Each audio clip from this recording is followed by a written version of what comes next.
আজকাল যাকেই জিজ্ঞেস করি কেমন আছেন, অমনি বলে একখানি কথা, ভালা নাই।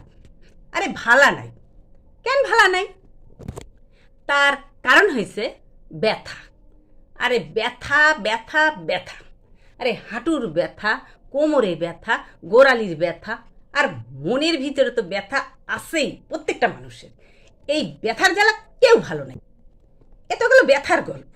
এরপর লোককে কারোর যদি বলি আসেন আসেন 2 মিনিট বসেন গল্প করেন, আরে বাবা টাইম নেই।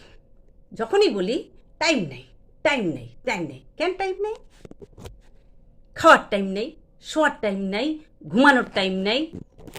আরে বাবা, যদি এতই টাইমের অভাব, তাহলে মরার সময় তো কেউ বলে না টাইম নেই। তখন তো একেবারে সুসুর করে নীরবে চলে যায়, একবারও তো বলে না টাইম নাই।